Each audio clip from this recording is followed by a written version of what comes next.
तो स्टूडेंट्स आज हम स्टैंडर्ड डिवीजन, स्टैंडर्ड एरर और कोफिशिएंट्स को पढ़ेंगे।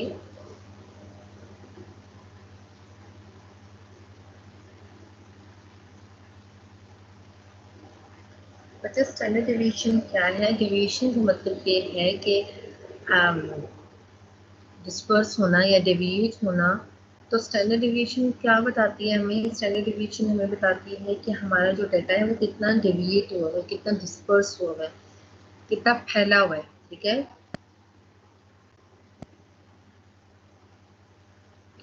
स्टैंडर्ड डिवीजन से बच्चे कैसे पता चलता है कि हमारा डिवीजन का मतलब होता है डिस्पर्स होना, डिविएट होना। तो जितना स्टैंडर्ड डिवीजन ज़्यादा होगा इट मीन्स दैट हमारा जो डाटा है हमें मीन से इतना ही ज़्यादा फैला हुआ है। ये सिंपल ये कह सकते हैं कि जब हमने वैल्यूज चेक किया है उसका स्क्वायर रूट ले तो हमें क्या मिल जाएगा? हमें स्टैंडर्ड डिवीजन मिल जाएगा।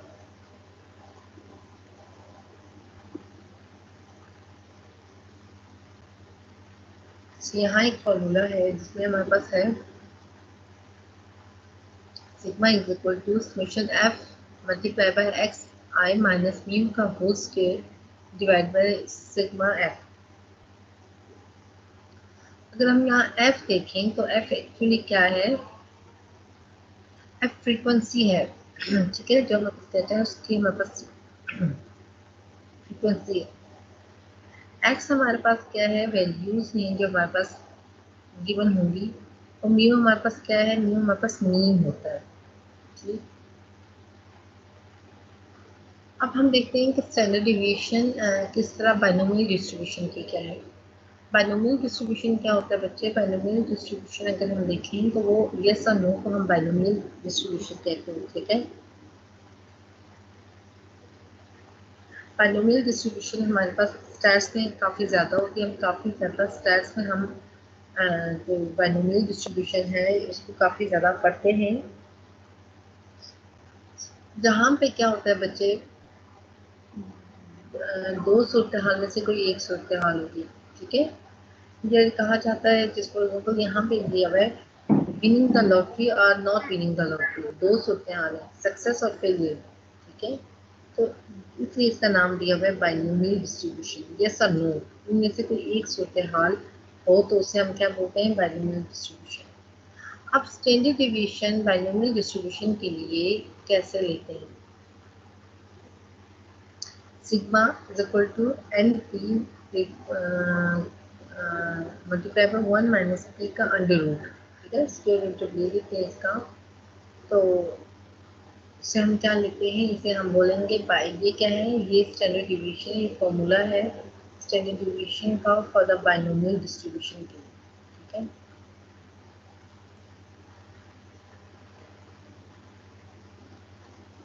अब हमारे पास एक क्वेश्चन है। ठीक है, इस क्वेश्चन में हमने क्या फाइंड करना है? यहाँ हमने फाइंड करना है एन पी और 1 माइनस पी। ठीक है, सो यहाँ हमारे पास एक इंडिविजुअल है, प्राइस है जिसका एन दिया हुआ है 1000। तो पी हमें पता है, प्रोबेबिलिटी दी है जो कि 50% चांस होता है, तो वो क्या दी है? 0.5%। तो अगर हमारे पास अब इस तरह का दिया हुआ है, इन्होंने कुछ वैल्यूज दी हैं जिसमें हमारे पास पी भी है, एन भी है, तो अब हम देखते हैं कि हम अपने स्टैंडर्ड डिवीजन को कैसे फाइंड करते हैं। हमने सबसे पहले क्या किया? सबसे पहले स्टेप में हमने 1000 के साथ अपने पी को मल्टीप्लाई किया। 1000 क्या था? नंबर ऑफ एन, और उसमें मल्टीप्लाई बाय पी, हमारे पास 500 है। अब हमने वहाँ से क्या किया? 1 माइनस पी कर दिया, यानी कि एन पी भी किया और 1 माइनस पी भी किया। एन पी करने के लिए हमने 1000 मल्टीप्लाई बाई पी कर दिया। ठीक है, ये मल्टीप्लाई 1 माइनस पी का हमारे पास 0.5 आ गया। तब हमारे पास क्या आया? हमारे पास स्टेप 1 स्टेप 2 में ये दो चीज़ें आ गई हैं, एन पी भी आ गया और 1 माइनस पी। अब जो एन पी और 1 माइनस पी है, अब हमने इस दो को मल्टीप्लाई करना है। तो हमने क्या किया? स्टेप 3 में हमने अपने 500 मल्टीप्लाई बाय 0.5 को मल्टीप्लाई किया, तो हमारे पास क्या है? 250। तो 250 जो आया, हमने इसको यहाँ पे 250 लेना है। अब 250 का हमने क्या लेना है? स्क्वायर रूट लेना है, अंडर रूट लेना है। तो हमारे पास क्या आ जाएगा? 15.81 ये हमारे पास क्या आ जाएगा, ये हमारे पास स्टैंडर्ड डेविएशन। बच्चे हमारे पास जब स्टैंडर्ड डेविएशन आती है तो ये बताता है कि हमारा जो डाटा है वो कितना स्प्रेड हुआ है। ठीक है, यहाँ पे एक और चीज है जिसे बोलते हैं एरर प्रोपेगेशन।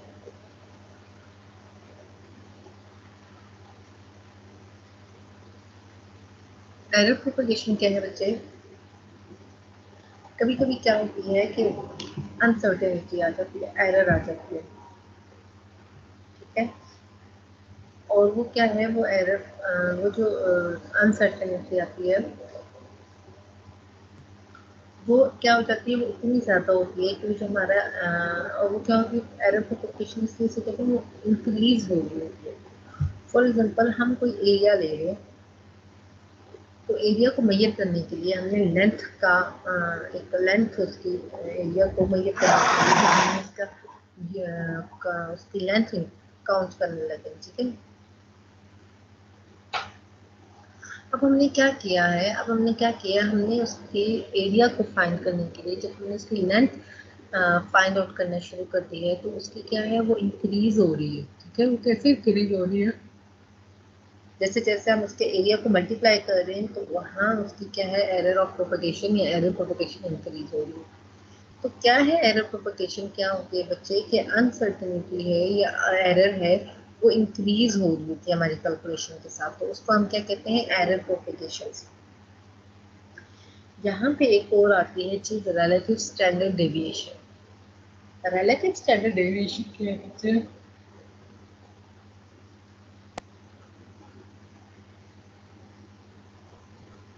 जब भी वर्ड रिलेटिव आए it means that there is something something compared, यहाँ पे कुछ कंपेयर हो रहा है। फॉर एग्जाम्पल जब आपकी कंपैरिजन हो रहा है कि आपका स्टैंडर्ड डेविएशन कितना ज़्यादा है कितना कम है और किससे हो रहा है, बाकी तमाम डाटा से, बाकी तमाम मीन से, तो इसका मतलब ये है कि वहाँ पे हम इसको यूज़ करते हैं रिलेटिव स्टैंडर्ड डेविएशन। एक और है, और इसको हम रिलेटिव स्टैंडर्ड डेविएशन को किससे यूज़ करते हैं, इसको हम बताते हैं परसेंटेज से बताते हैं। और है जिसे हम बोलते हैं एब्सोल्यूट डेविएशन। एब्सोल्यूट डेविएशन क्या है, एब्सोल्यूट डेविएशन बताता है कि आपका जो डिस्टेंस है वो मीन वैल्यू से कितना दूर है। ठीक है, वो क्या बताता है, एब्सोल्यूट। मीन वैल्यू से दूर कौन बताता है, एब्सोल्यूट। और रिलेटिव क्या बताता है, एक डेविएशन का दूसरे डेविएशन से बताता है। रिलेटिव डेविएशन में बच्चे इसका फॉर्मूला है 100 multiply by S divided by X bar. X bar हो गया है सैंपल मीन और एस हो गया स्टैंडर्ड डिवीजन, और 100 यहाँ पे इन्होंने स्टैंडर्ड वर्ड लगा दिया है। ये बताया है रिलेटिव स्टैंडर्ड डिवीजन। हम अगर रिलेटिव स्टैंडर्ड डिवीजन बताएं और रिलेटिव स्टैंडर्ड डिवीजन में ये बता रहे हैं कि आपका जो आपने स्टैंडर्ड डिवीजन निकाला है वो कितना स्मॉल है कितना ज़्यादा है, इसको कंपेयर जब करते हैं मीन के साथ तो वो हमारा क्या करता है, रिलेटिव स्टैंडर्ड डिवीजन। ठीक है, रिलेटिव स्टैंडर्ड डिवीजन अब हम निकालते हैं किसी स्टैंडर्ड डिवीजन का। स्टैंडर्ड डिवीजन हमारे पास निकली है 0.1 और उसका मीन है हमारे पास 4.4। उस एक हमारे पास डाटा है जिसका हमने मीन लिया, उसका मीन निकला 4.4 और उसका स्टैंडर्ड डिवीजन निकला 0.1। अब हमने उसका रिलेटिव स्टैंडर्ड डिवीजन निकालना है। रिलेटिव स्टैंडर्ड डिवीजन हम निकालेंगे कि वो हमें देखना है कि मीन से कितना दूर है। ठीक है, वो इसका कंपैरिजन कर रहा है, तो उसका हमने क्या निकाला, रिलेटिव स्टैंडर्ड डिवीजन। उसके लिए हमने निकाला 100 multiply by S standard division. Standard division यहाँ क्या है 0.1 और divided by X bar. X bar क्या है, मीन। एक्स बार क्या है 4.4। हमारे पास क्या निकला 2.3%। इट मीन्स दैट ये 2.3 4.4 का 2.3% है। ठीक है, यानी कि हमें ये रिजल्ट ये बता रहा है कि हमारा स्टैंडर्ड डिवीजन 2.3 का 2.3 है, क्योंकि वो कितना करीब है। अगर सपोज यही बात 60% निकालता, 70% निकालता, तो इट मीन दैट जो हमारे पास जो हमारा स्टैंडर्ड डिवीजन है वो मीन से इतना दूर है। ठीक है, तो वो क्या होता है, जितना आपका रिलेटिव जो स्टैंडर्ड डेविएशन होता है उसकी वैल्यू जितनी ज़्यादा होती है, it means that your data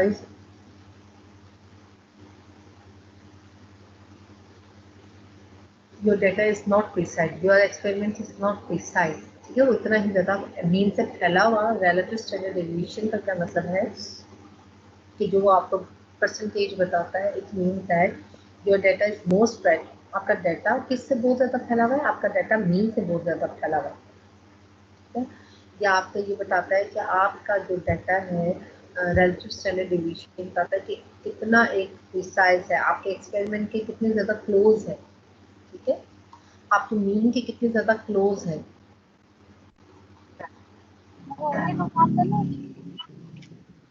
तो एक सेट पे जितना आपका रिलेटिव स्टैंडर्ड डेविएशन कम होगा, उतना ही हम ये कहेंगे कि आपका डाटा जो है वो क्या का डाटा जो है वो मोर प्रिसाइज है।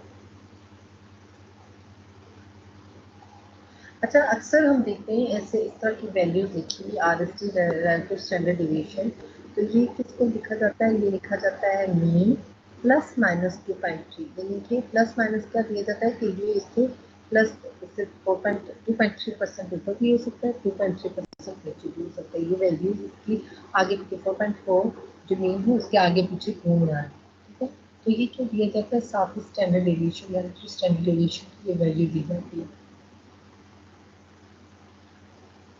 अब है coefficient of variation. Coefficient of variation को बच्चे सीवी की तरह डिनोट किया जाता है। और इसमें हम क्या बताते हैं? इसमें हम वेरिएबिलिटी बताते हैं। इसमें कौन सी वेरिएबिलिटी बताते हैं? Relative variability. रिलेटिव वेरिएबिलिटी का क्या मतलब है? इसमें हम रिलेटिव वेरिएबिलिटी बताते हैं, लेकिन किसके साथ रिलेटिव वेरिएबिलिटी बताते हैं? इसकी हम रिलेटिव वेरिएबिलिटी बताते हैं।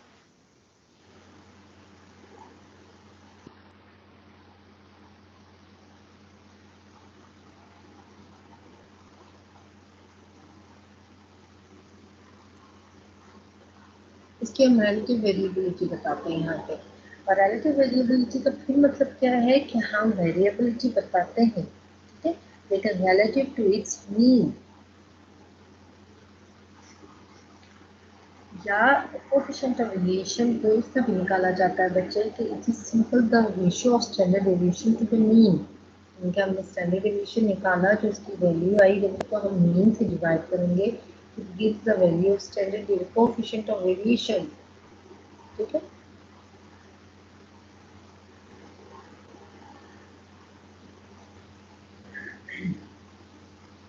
जब कब ऐसा होता है कि हम कोएफिशिएंट ऑफ वेरिएशन निकालते हैं जब हम दो टेस्ट को आपस में कंपेयर कर लेते हैं।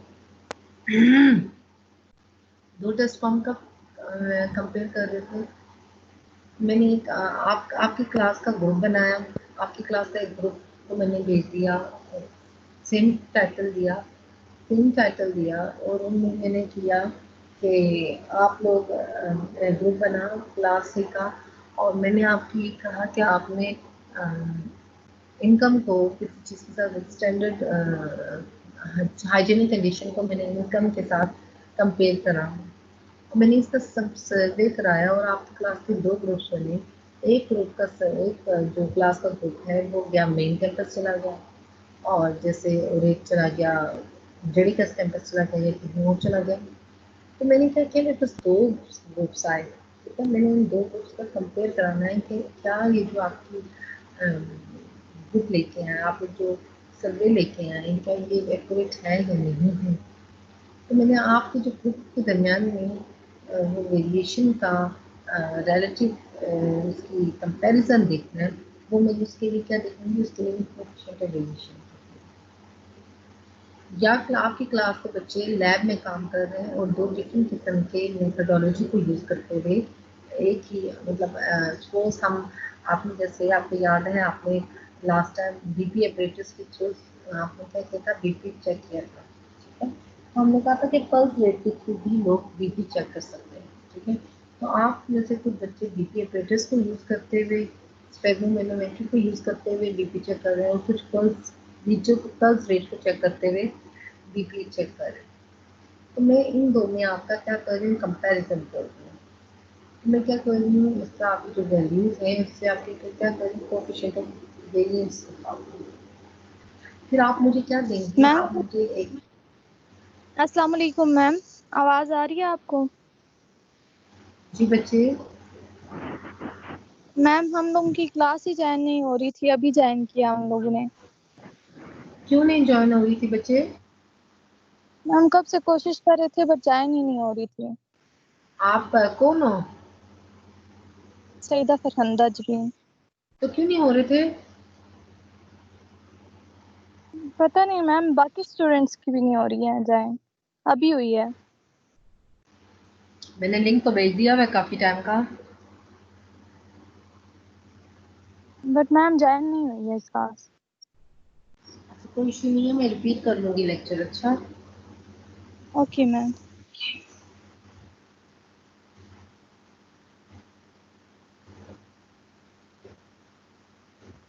फिर आप यूज करें, मैं रिपीट कर देती हूँ, कोई इशू नहीं है।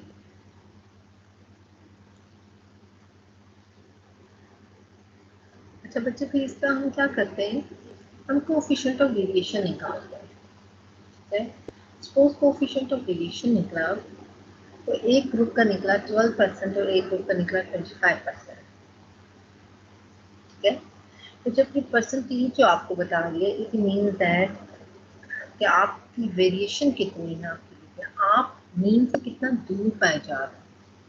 ठीक है, अब हम ये कहेंगे कि जो इस ग्रुप में 25% वेरिएशन है, इट मीन्स दैट वो अपने मीन से 25% ज़्यादा उसकी वेरिएशन है।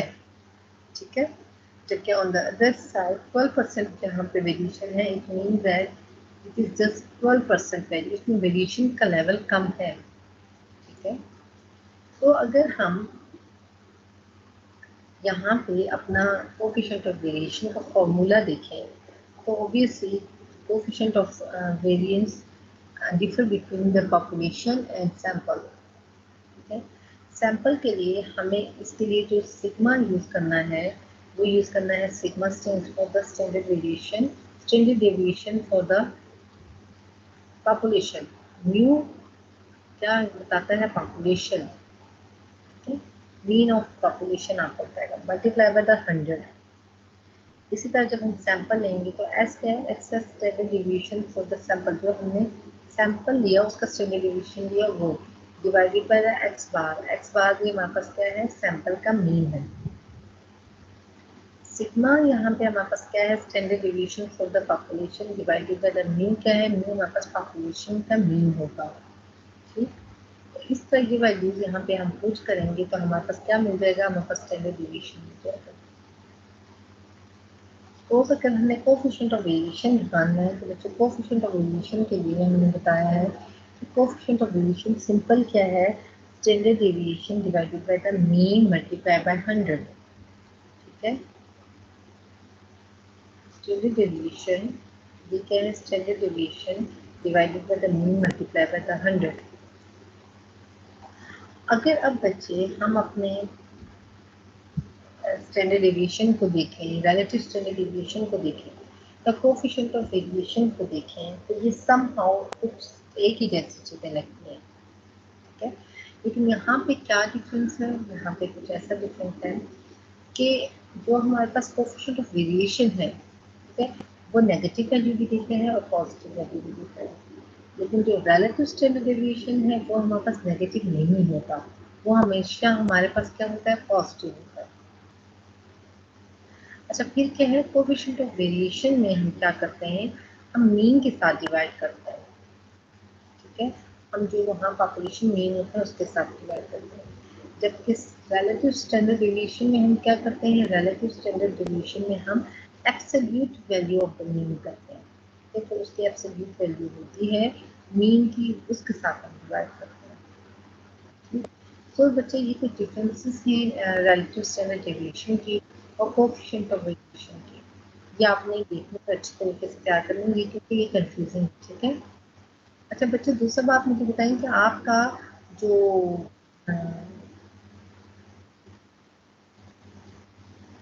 असाइनमेंट है, तो क्या आपको मिल चुकी है ना?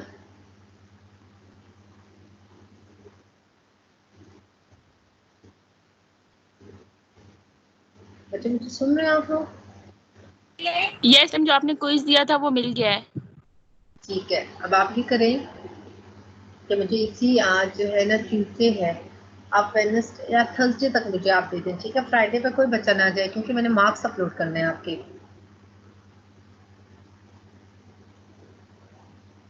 Okay ma'am.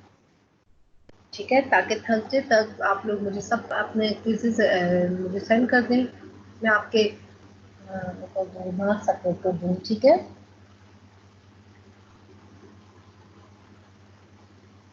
ओके।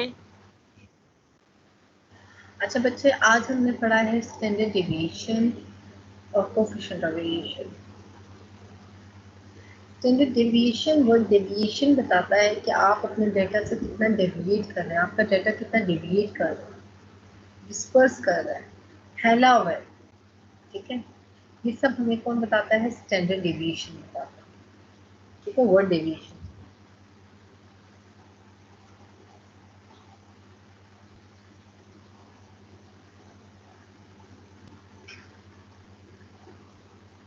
ये सिंपल जो हम वैल्यूज निकालते हैं, ठीक है, तो हम वैल्यूज पढ़ चुके हैं पहले, उसका अगर हम पॉजिटिव स्क्वायर रूट लें तो ये क्या बनता है? स्टैंडर्ड डेविएशन बनता है।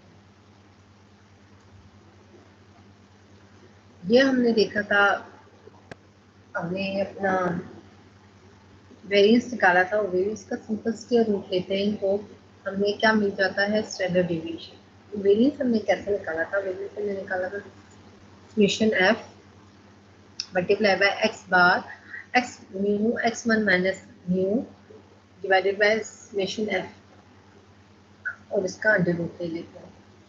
आपको याद होगा हमने कॉलम्स बनाए थे बाकायदा, और कॉलम्स में हमने एक्स बार माइनस म्यू या एक्स माइनस एक्स बार फाइंड किया था और समेशन एफ फाइंड किया था, याद है? इसका अगर हम अंडर रूट लेंगे तो ये वेरिएंस का अंडर रूट लेते हुए हमारे पास क्या बन जाता है? स्टैंडर्ड डेविएशन बन जाता है।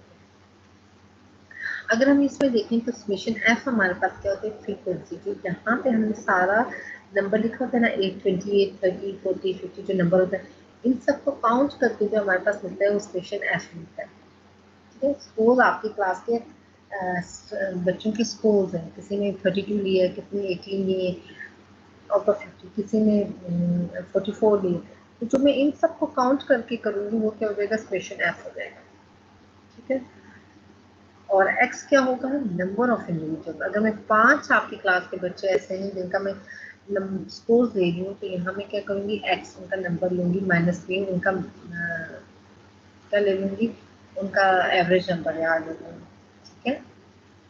और फिर उनका स्क्वायर रूट लेके और समेशन एफ करूँगी, ठीक है?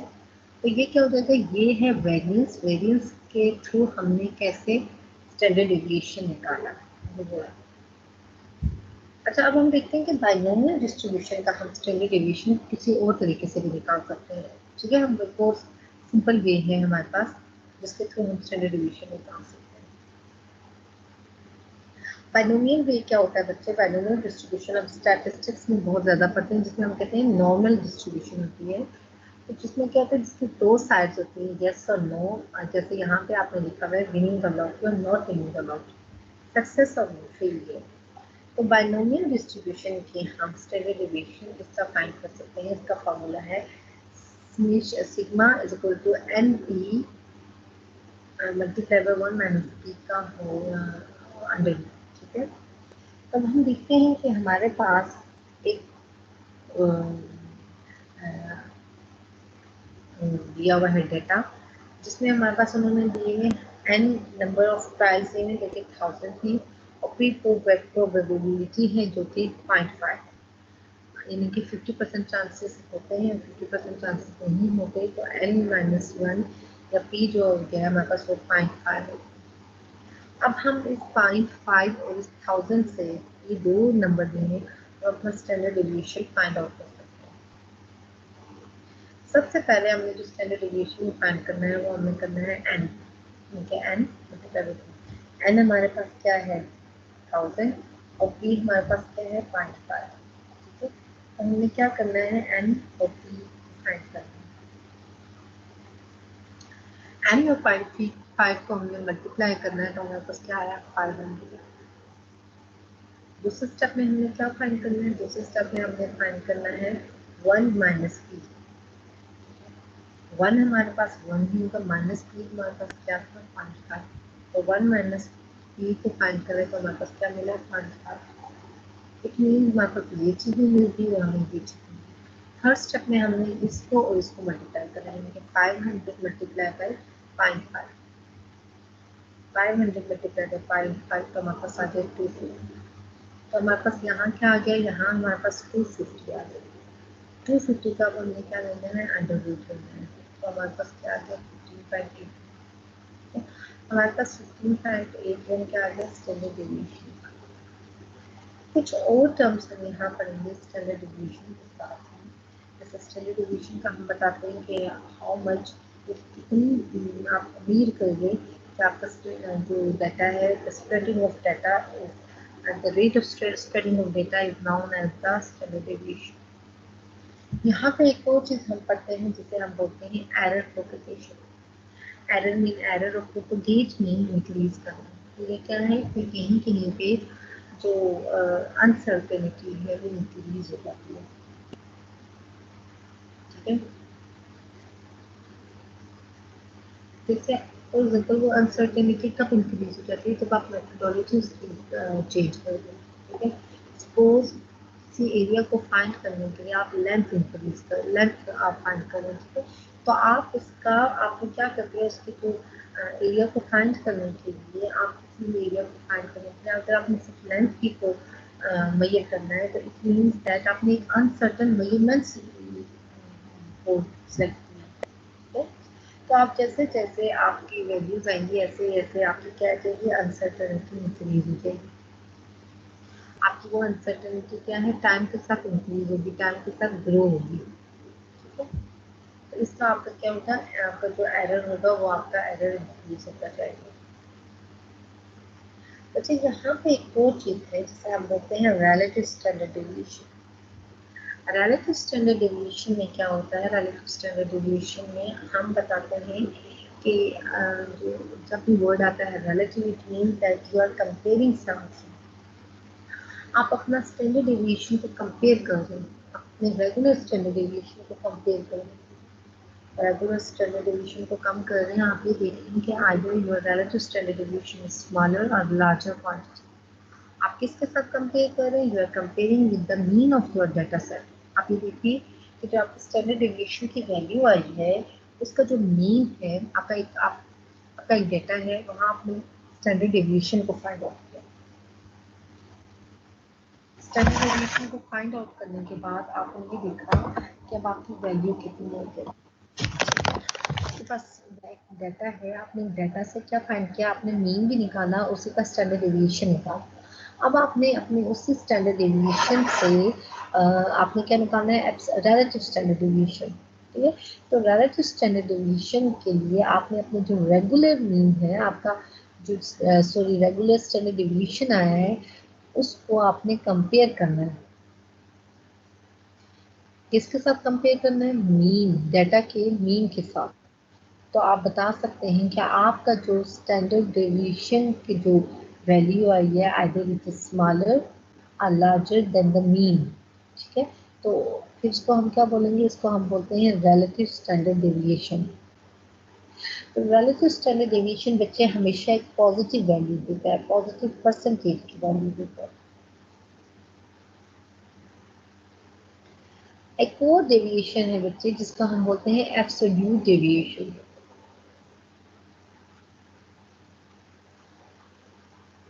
एब्सोल्यूट डेविएशन का फिर मतलब जो भी वर्ड आएगा डेविएशन, इट मींस दैट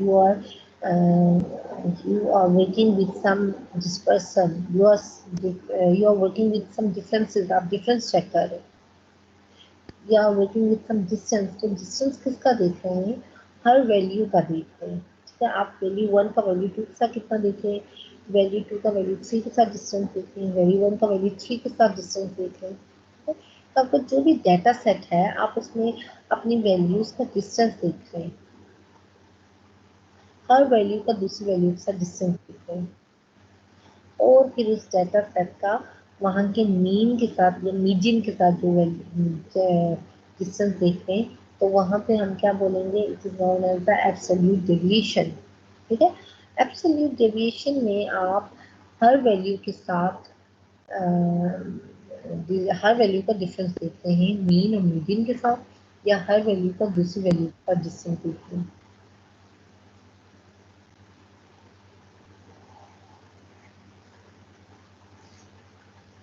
बच्चे हम बात कर रहे थे रिलेटिव स्टैंडर्ड डेविएशन की। तो रिलेटिव स्टैंडर्ड डेविएशन में हम क्या करते हैं, जो हमारे पास स्टैंडर्ड डेविएशन की वैल्यू आती है उसको हम मीन के साथ कंपेयर करते हैं। ठीक है, तो उसको फाइंड आउट करने के लिए उसमें हमने कहा परसेंटेज में आता है, पॉजिटिव परसेंटेज में आता है।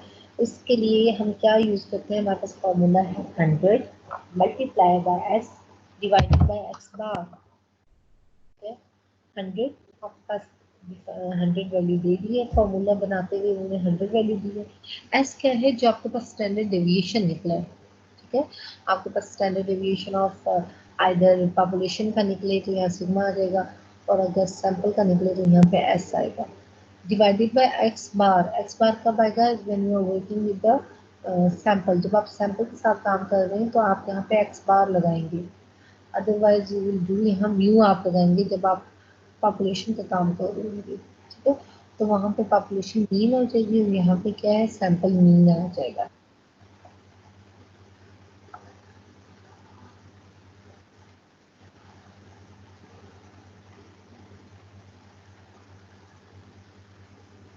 यहाँ पे हमारे पास एक डाटा है जो कि जिसका हमने रिलेटिव स्टैंडर्ड डेविएशन फाइंड करना है, यानी कि हमने स्टैंडर्ड डेविएशन को कंपेयर करना है किसका, मीन के साथ। ठीक है, मीन डाटा सबके मीन के साथ कंपेयर करते हैं और हमें इन्होंने स्टैंडर्ड डेविएशन दिया हुआ है कि स्टैंडर्ड डेविएशन 0.1 है और मीन कितना है 4.4। कहीं पे आपको रिलेटिव स्टैंडर्ड डेविएशन फाइंड करने के लिए आपको सिर्फ डाटा देंगे और आपको कहेंगे कि इसका रिलेटिव स्टैंडर्ड डेविएशन फाइंड करो। So it means that you have to find its standard deviation as well as its mean और फिर वहां से अपने relative standard deviation find out करना है। ठीक है, तो यहाँ पे हमें relative standard deviation find करने के लिए बच्चे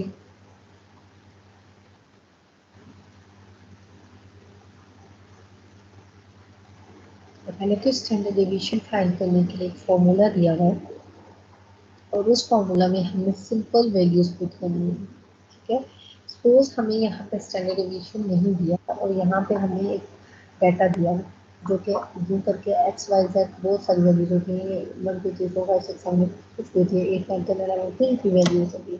तो उस वैल्यू का आपने क्या करना है, उस वैल्यू का आपने स्टैंडर्ड डेविएशन पहले लेना है और उस स्टैंडर्ड डेविएशन से आपने क्या लेना है, मीन लेना है। वहाँ से पहले उस डाटा सेट से मीन लेना है और जो आपके पास स्टैंडर्ड डेविएशन आएगा उसको आपने क्या करना है, मीन से डिवाइड करके मल्टीप्लाई बाय 100 कर देना है। तो वो आपका क्या आ जाएगा, वो आपका रिलेटिव स्टैंडर्ड डेविएशन आ जाएगा।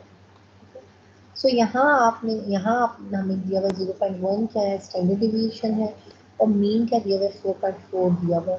ठीक है, तो 0.1 यहाँ पे आपने पुट किया, डिवाइडेड बाय 4.4 किया, मल्टीप्लाई बाय 100 किया तो 2.3 आया। What does it mean, that जो 4.4 है ना इसका 2.3 है, यानी कि ये मीन के 2.3% क्लोज है। ठीक है, यानी कि ये 4.4 तो ये जो हमारे पास रिलेटिव स्टैंडर्ड डेविएशन आया ये इस 4.4 का 2.3 हिस्सा है, यानी कि ये 2.3 इसके क्लोज है। ठीक है, इसके नियर बाय है 2.3। अगर ये वैल्यू जितनी ज़्यादा आएगी, ठीक है, जैसे हमारे पास यहाँ इन्होंने 55 दिया था और हम यहाँ 55 नहीं देंगे, इट मीन्स अगर हम यहाँ दें कि ये क्या है, ये 60 है, तो इट मीन्स दैट ये क्या है 60, जहाँ हम देख रहे हैं कि 60 मीन्स ये कि ये जो डाटा है ये 60% स्प्रेड आउट हुआ होगा। तो 2.3 जितनी वैल्यू कम होगी इतना ही प्रिसाइज होगा, जितनी वैल्यूज रिलेटिव स्टैंडर्ड डेविएशन की कम होगी it mean that it is more closely to the mean, it is more closely to your standard deviation. ठीक है, तो रिलेटिव स्टैंडर्ड डेविएशन बच्चे क्या है, ये जितना करीब होगा इतनी ही, जितना ही कम होगा ये इतनी ही प्रिसाइज वैल्यू देगा। हम अक्सर अपने एक्सपेरिमेंट्स में रिलेटिव स्टैंडर्ड डेविएशन को देखते हैं कि वो कैसे लिखा होता है 4.4 प्लस माइनस 2.3, क्योंकि ये जो ये मीन है ये इसके इर्द गिर्द घूम रहा है। इसके इर्द गिर्द कैसे घूम रहा है, 2.3% इसके अपस्ट्रीम घूम रहा है और 2.3 इसके लो स्ट्रीम घूम रहा है। यानी कि 2.3 इसके लो साइड घूम रहा है, लो साइड हम एग्जैक्ट नहीं कह सकते कि 2.3 इससे अपर साइड है। ठीक है, सो हमने ये कहा कि 4.4 इनके मीन के कितना क्लोज है, मीन के कितने कहाँ पे है, इसकी डिस्पर्सन कितनी है, तो कहते हैं कि 2.3 इसके हैं, but we are not exactly known के आइदर इट इज अपस्ट्रीम या लो स्ट्रीम। सो हम क्या प्लस और माइनस दोनों का साइन लगा लेते हैं। ठीक है, कि ये अपस्ट्रीम में भी है, प्लस वाली साइड पे भी है और लोअर साइड पे भी है। ठीक है,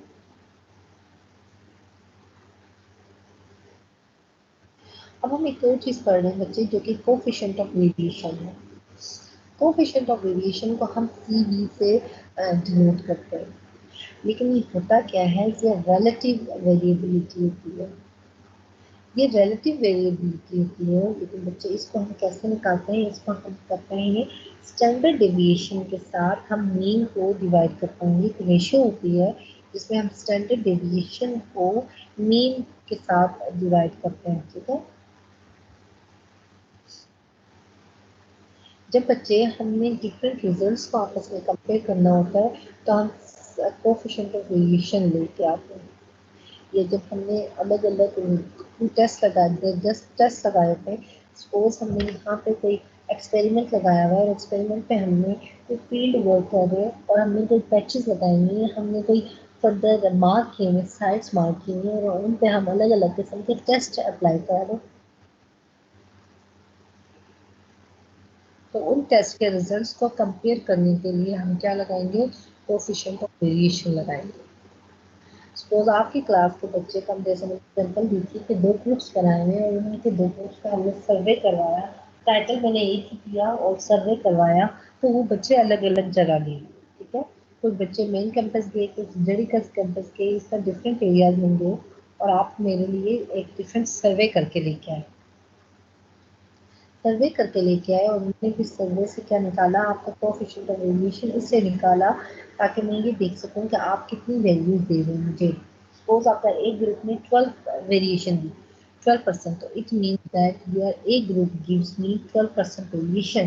ठीक है, while the B group gives me 25% variation, यानी कि इसका मतलब ये है कि B ग्रुप ने ज़्यादा वेरिएशन ला के दी मुझे, मीन से उसकी वेरिएशन ज़्यादा है। अगर हम इसका फॉर्मूला देखें तो CV means coefficient of variation. It gives me CV equal to sigma divided by the population